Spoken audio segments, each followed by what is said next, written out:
Hi, Prairie Crest families. This is Mrs. Wilaby, one of the third grade teachers at Prairie Crest. I am going to read a book to you today. It's one of my favorites and a class favorite as well, called Not Quite Narwhal. And it's by Jessie, Sima. Kelp was born deep in the ocean.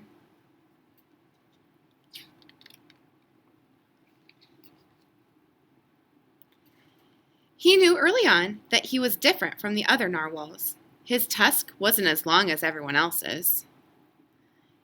He had different tastes in food, and he wasn't a very good swimmer.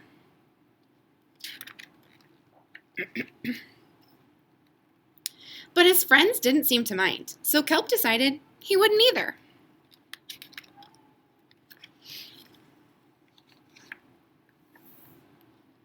That is, until he was swept away by a strong current. I wish I was a better swimmer! Poor Kelp. Kelp found himself at the surface, closer to land than he'd ever been before. High up on a cliff, he spotted a mysterious, sparkling creature. It looked so familiar. It looked like Kelp.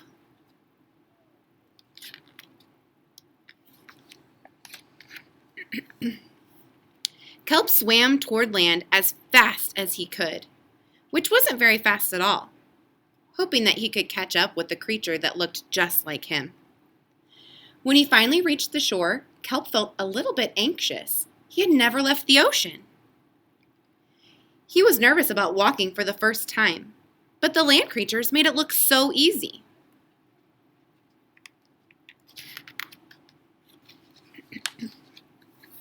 It wasn't.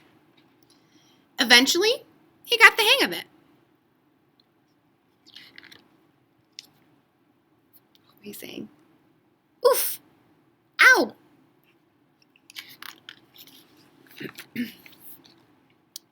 Everything on land was strange and beautiful, but also kind of scary. Kelp began to think he might never find the creature that looked just like him. But as he stumbled out of the forest,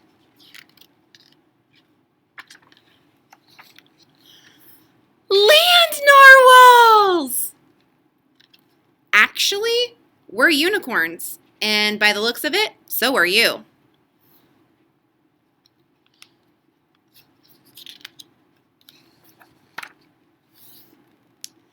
Kelp had never heard of unicorns before. They taught him all kinds of new things about his tusks. We call them horns. Wow! They introduced him to unicorn delicacies. And they showed him how to gallop. There was no doubt that Kelp was, in fact, a unicorn. He was having so much fun that he didn't want to leave.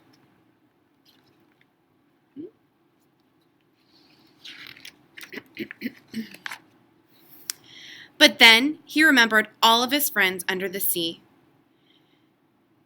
Kelp missed them terribly, so he said goodbye to the unicorns and returned to the ocean. Come back soon!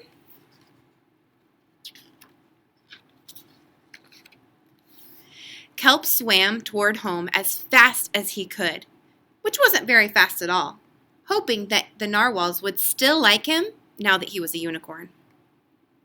When he finally arrived, Kelp had butterflies in his stomach. Welcome home, Kelp! They look pretty happy. Kelp took a breath and told his friends the news.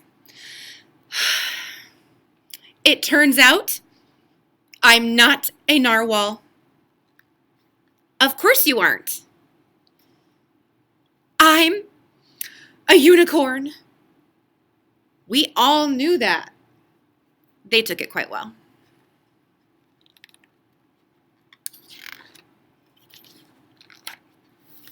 Kelp was happy to be home, but now that he'd experienced life on land with the unicorns, he couldn't seem to forget them. Did he want to be a land narwhal with the unicorns? Or a sea unicorn with the narwhals? Kelp couldn't decide. But then he realized that maybe, just maybe,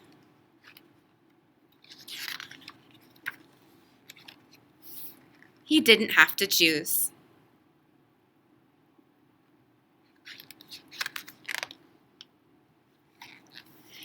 Thanks for listening and reading with me. I hope you enjoyed our book, Not Quite Narwhal.